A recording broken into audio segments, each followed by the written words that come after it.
In the quietest hours of winter, when the snow sits like hush on rooftops and the trees no longer remember color, some stories still find their way through the walls. They do not knock. They drift like smoke curling from an old chimney or warmth rising from a mug cupped between two tired hands. It begins, as many stories do, with a fire. Not the kind that crackles in warning, nor the sort that blazes for spectacle. No, this one burns low and steady, coaxing comfort out of cold bones. It flickers gently in a stone hearth where an old woman sits, her silver hair glowing like the flame beside her. Beside her, a small girl nestles into a quilt, eyes wide and waiting. The kind of waiting that only children know, where every pause is a promise. Grandmother tells her a story then, not in a rush, not with dramatic flair. She tells it like she lived it, or perhaps dreamed it long ago. It's hard to be certain with stories like these. Long ago, she begins, when winters were longer and hearts were quieter. There came a dragon who brought no fear. The child's eyes dart toward the flame as if a dragon might be hiding in its shifting shapes. The grandmother smiles. Not all dragons wake angry, she says, and not all fire is meant to destroy. Some fires are the kind that remember things, warmth, love, a kind of goodness that we packed away when the world got too cold to hold it. And the child asks, as children must, "What was the dragon's name?" The woman leans back, folding her hands gently. Outside, the snow taps against the windows, like distant paws returning home. Her name, she says with a faraway hush, was Ember.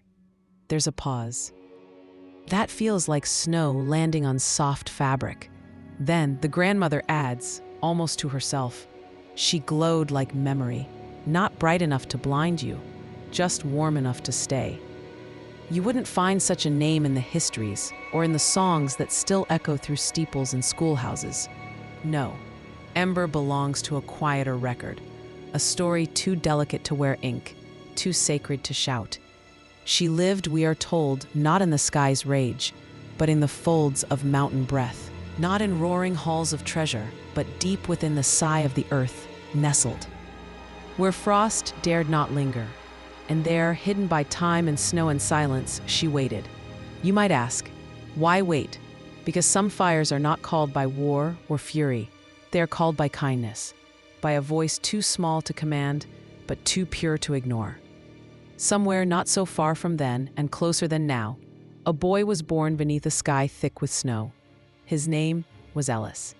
In a village sewn into the side of a mountain, where the frost never gave way to spring, and the sky hung heavy with clouds like wool, there lived a boy named Ellis. He was 9 years old, with hair the color of pine bark, and eyes that held the same kind of wonder you'd find in untouched snow.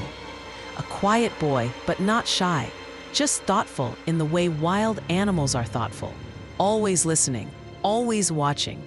He didn't speak unless he meant it, which is how most people overlooked him.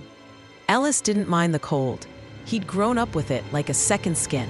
His boots always damp, mittens always missing one match, cheeks always pink from wind. He lived with his mother in a cabin just outside the main circle of the village, where the smoke from chimneys tangled together like yarn but never quite reached his doorstep. The village itself was quiet. People did not wander far from their homes. Winters were too long, too deep, and memory too short for tale-telling. But Ellis, well, he believed in more. Not because someone had told him once, but because he felt it. Somewhere beyond the snowdrifts and still trees, something waited. Not danger, not monsters, just something else, something warmer.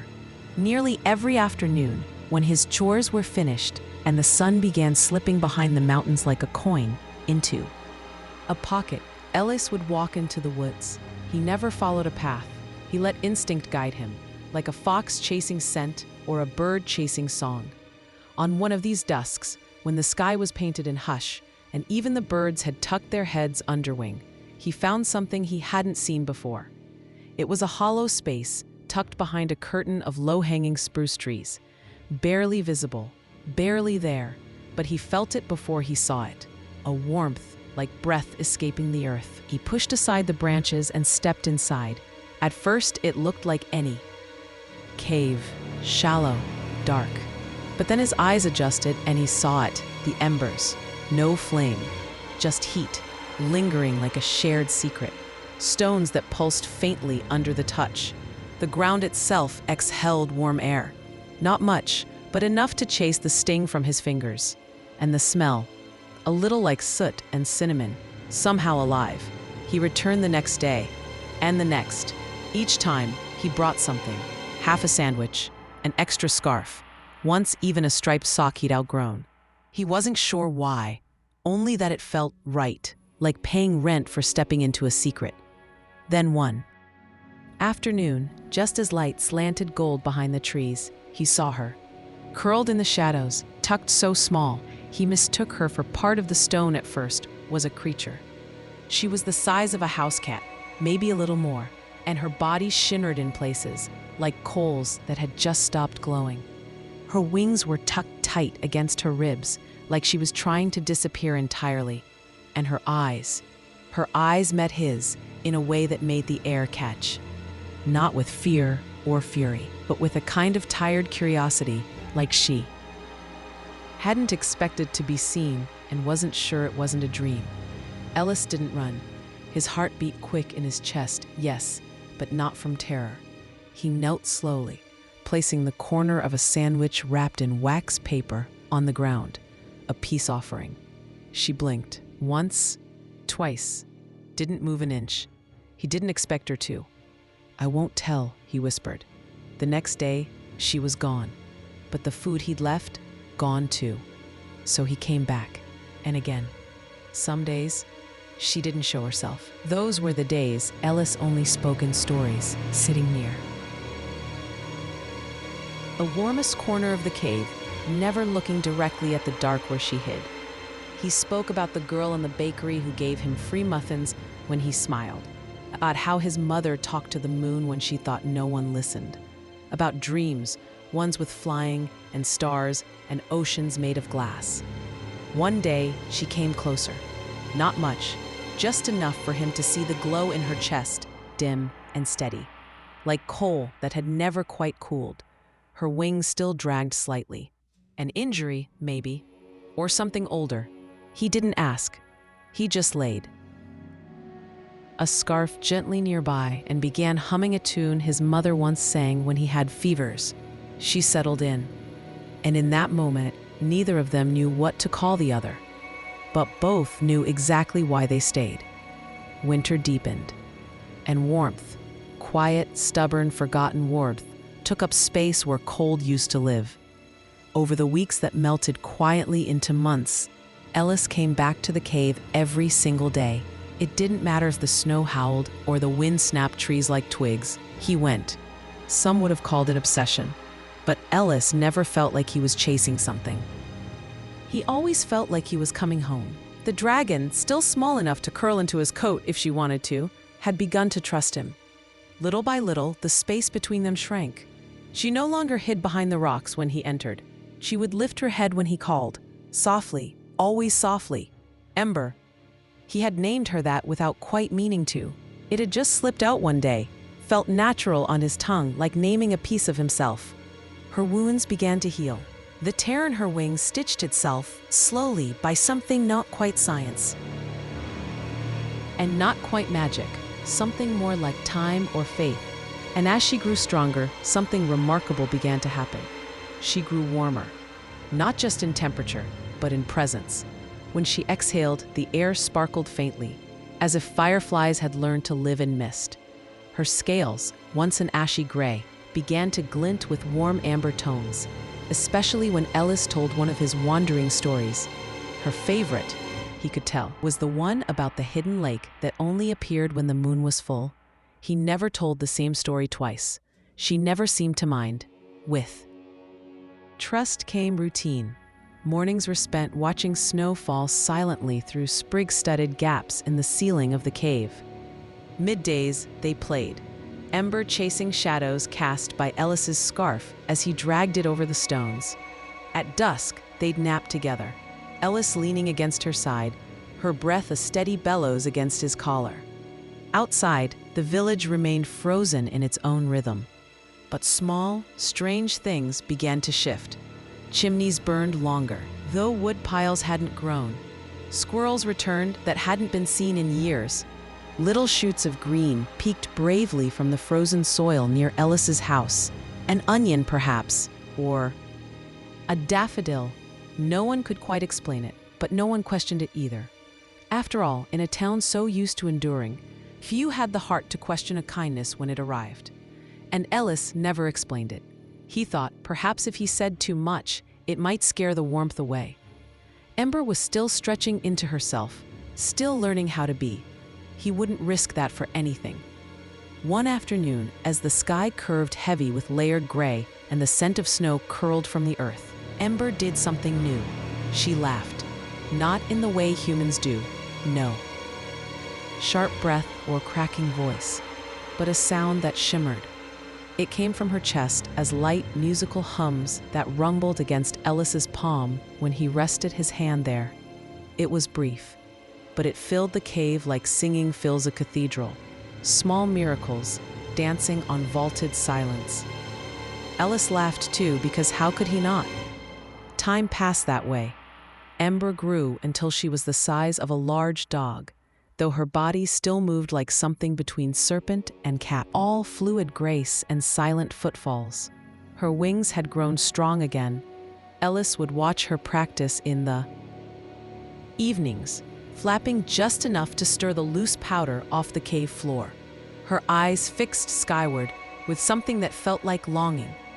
One day, while Ellis napped against her side, his hand resting beside the warmth of her ribs, Ember draped a wing gently over him. It was the first time she'd done it.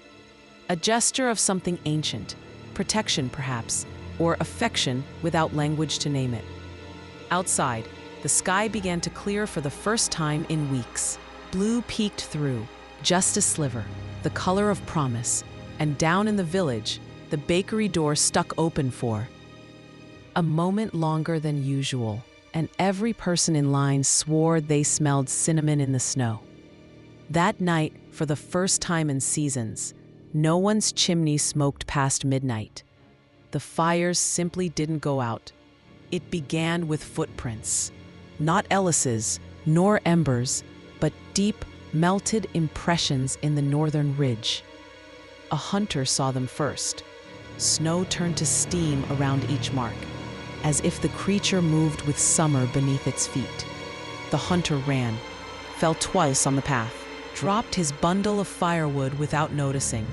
By the time he reached the village square, he was breathless and afraid. "There's something on the mountain," he gasped. Beast-shaped, left scorched snow in its step. Fright, hungry and long-starved, swelled among the villagers like smoke under a low ceiling. In a place so cold for so long, heat felt unnatural, unholy even. The baker's wife clutched her child tighter. The blacksmith stepped outside with a hammer still in hand, like courage could be pounded from iron. Soon, fire pits were built in haste, not warmth. Eyes watched the tree line. Old stories were exhumed. Dusk brushed from memories too fragile to face daylight. But Ellis knew. He knew before. The whispers turned to warnings. He felt it, like an ember out of place, a wrongness in the air that cracked like thin ice. He rushed home, heart in his throat, and flung on his boots with trembling hands. He hadn't been to the cave in 2 days. He'd been sick, just a cold, but enough to leave him curled under blankets, fevered and still. His mother had watched him through slitted eyes, muttering about winter ghosts and bad bread. When he finally reached the edge of the spruce curtain, the heat nearly knocked him backward. The cave blazed not with fire, but with fret. The walls pulsed with a golden light that flickered like breath. Trees nearby had lost their frost. The ground steamed gently, and there, at the mouth of the cave, was Ember. She was bigger now, too big to hide, too radiant to be mistaken for anything other than what she was. Her eyes scanned the trees restlessly. Her wings jittered with nerves. Snow melted beneath her paws, even as she paced in tight, anxious loops. When she saw Ellis, she froze, then rushed to him, nearly stumbling in her urgency, his arms wrapped around her neck before he could think. Her scales buzzing with residual panic, her breath hitching like she hadn't breathed deeply since he left. "I'm okay," he whispered. "I'm here." She huffed once, warm and shuddering. He looked at her face and saw it then. Fear. Real, bone-deep fear. Not for herself, but for him. "She was looking for me," he whispered, realization cutting through him like sudden ice. And in her fretful search, she had been seen. By now the village had gathered tools, pitchforks, nets, torches. The blacksmith's son claimed to have seen wings above the trees, said a beast flew in loops over the rooftops. Gave off such heat his boots began to steam. They thought it prowled. Ellis knew it had been searching. The council met inside the chapel that night. Doors shuttered, windows blacked. Ellis stood outside in the falling snow, listening through the slats. "She's dangerous." She melted old Gus's cart to the axles. It was frostbitten wood, dry-rotted for years, but no one mentioned that. She could burn the whole forest. We don't know when it wants. Ellis stepped back, the snow muffling his retreat. Later, in the half-dark, he crept from his cabin, past his sleeping mother, through burrows of snow and silence, and made his way again to Ember's cave. She was curled small, strange for a creature that had grown proud, like she was trying to fold into herself, to be smaller, softer. Her eyes were dim with fear. She knew. "They're afraid of you," Ellis whispered, his voice a tightrope between truth and apology. "They're wrong, but they're afraid." She didn't move. He knelt by her forepaw, resting his hand there. "You don't have to stay." But she did not stand. She only leaned closer, bowing her head toward his chest, as if the only direction she believed in was toward him. Ellis wanted to protect her, wanted to hide her forever in fir branches and snowfall. But the world, relentless and sure, had found its way anyway, so he did the only thing left. The next morning, as the village sharpened their fears and fumbled torches to life, Ellis stepped into the square, his boots soaked from snow, his coat half-buttoned, his cheeks burned not from wind, but resolve. "She's not a danger," he said. "She's named Ember. She saved me more times than you know." The villagers scoffed, some pitied him, others bristled, but he did not stop. He simply turned on his heel and walked toward the woods, the cave, the truth. And because a child walking deeper into uncertainty is a difficult thing to ignore, they followed. They came in knots and clusters, bundled in furs and unsure glances. The villagers followed Ellis, not because they believed, but because silence had never spoken with such certainty. His boots left a trail in the snow, and theirs followed after. No one spoke. Even the air seemed to hush, as though the mountain itself held its breath. Hands gripped torches grown unnecessary. There was no wind to fight, no darkness to fear, just the soft crunch of snow, and ahead, the boy. He led them beneath the hanging spruce, past the place where trees grew too close to welcome horses, and toward the warmth the mountain had tried to keep secret. Each step forward softened something in their faces, though none could name what. The cave appeared slowly, as caves do, more a hush in the land than a shape. It pulsed faintly with golden light. Steam curled at its mouth like breath from a sleeping giant. The people hesitated, and from within she came, Ember. She moved slowly, not out of fear, but care. Her wings folded tight, her glow gentle, like a hearth behind stone. She stepped into the snow, her claws leaving no scorch, only warmth. At the center of it all stood Ellis, eyes forward, hand already outstretched. The villagers gasped, some stepped back. The blacksmith's hammer clanged softly against his belt. Someone's torch hissed as snow licked at the flame, but Ember didn't roar. She didn't rise on haunches or flash rows of polished teeth. She moved close to Ellis and curled her neck around him, softly, like a cat greeting its favorite. Wordless. Whole. She followed me, Ellis said quietly, because I was lost, because I was scared. Not once has she harmed a soul. Some didn't hear him.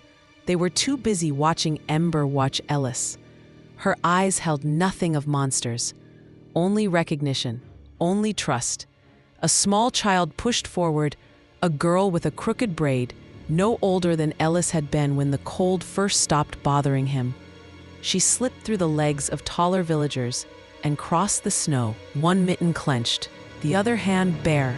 She paused a foot away from Ember, her breath coming out in bright little clouds. Then, slowly, small fingers reached forward, uncertain but brave. Ember lowered her head. The girl's fingers touched the dragon's snout. At once, light shimmered there, gentle, golden, like morning light through honeyed glass. The girl smiled, and then the flowers came. First, a single white bloom pressed shyly through the snow. Then another, and another. From where Ember stood, warm ripples spread like breath across glass, coaxing green and bloom and the memory of spring out of winter's grasp. Gasps turned to whispers. Tools were lowered. The baker's wife dropped her torch. The blacksmith, tears in his eyes now, clenched his jaw so tight it trembled. An old man walked forward, knees stiff with age, and placed his palm over Ember's flank. The warmth made his shoulders drop. "It's been 93 years since I stood in a thaw," he whispered. One by one, the villagers approached. They touched her scales, their eyes wide as childhood. Ember stood still, her glow stronger now, yet never burning. Her warmth tunneled through the snow and memory both. Spring stretched its fingers forward. The frost that had ruled the valley all their lives eased, just slightly. Trees seemed to straighten. The air tasted softer. Ember turned too. Ellis, her eyes catch light and memory, and bowed her head, not in obedience, not in submission, but in partnership. They did not ask her to stay. They made space. They gathered rock and clay and timber to widen the cave's mouth. They carved paths so children could find her safely. They left bundles of food and flowers at the edges, not as offerings, but thanks. The cold remained because mountain cold always does, but it no longer owned the village. It visited, now and then, borrowed their roofs, curled on their windowsills, but it was Ember who stayed. Some nights, her glow could be seen from every chimney cap, gold tucked into the curls of smoke. Other nights she wandered the hills, laying warmth like a second sunrise upon the snow. They never locked their doors again after that. There was no need. The wind has grown kinder since those days. It still moves through cedars and sways the shutters of the cabins, but now it carries with it something lighter, an old warmth tucked between cold breaths, like a forgotten lullaby returning home. The snow still falls, but it no longer feels endless. It comes as a guest now, not a ruler. Near the northern edge of the village, in a house with lavender pressed between the window panes, an old man sits with a book resting on his knees. His beard has turned the color of frost. His voice, when he uses it, crackles with the kind of softness that only comes from years of speaking gently. Across from him, a little boy leans forward, chin in palms, eyes round and waiting. "Is it true?" the child asks. "The story about her?" The old man smiles, not all at once, but in small pieces, creases folding along his eyes like pages turning. "She's still here, you know," he says, "not far, closer than some stars, warmer than most hearts." The boy leans even closer. "But really, a dragon? One that doesn't burn things down?" The man chuckles. "Not everything that glows comes to destroy," he says. "Some fires were only ever meant for comfort." At the edge of the village, beyond the fields that now sleep only briefly under snow, there is a hill grown smooth with time, and on that hill, a cave carved partly by nature, partly by grateful hands. Its mouth is wide enough now for a dragon to sleep in peace, and for whole families to pass through in a day of wonder. She returns there each winter. Ember, larger than memory now. Her wings stretch longer than rooftops, her gaze slow and ancient, softened by decades of welcome. She no longer hides. Children nap at her side. Artists try and fail to paint her glow. Farmers bring seedlings in spring, letting her breath wake them into sprout. And still, she waits, watchful not for threats, but for kindness. When spring crests just beyond the hill, her light is the first sign. The snow melts where she steps. Willow buds bloom weeks too soon. Birds land on her back and sing from her spine. In every home, a single brick glows orange in the hearth.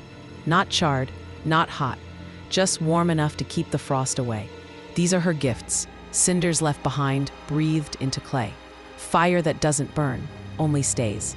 The boy in the lavender house listens to it all, spellbound, until sleep begins to tug at the corners of his eyes. The old man lowers his voice. Some say she comes only for the kind, yet she listens through snowstorms for laughter, for courage, for small voices that still believe. The fire. Beside them crackles softly. Outside, the snow is falling again, but gently, like paper lanterns returning to earth. Did you ever really meet her? The boy murmurs, his words slipping toward dreams. The man, who once had pine bark hair and cheeks kissed red by wind, smiles again, and his eyes glitter gold in the firelight. I did, he says, and leans forward like he's sharing the best part. And if you're very quiet, she might still come close. That night, a shimmer touches the edge of the village, a warm glow on the hillside, subtle and slow. No trumpets, no roars, just light, just ember, still glowing, still home.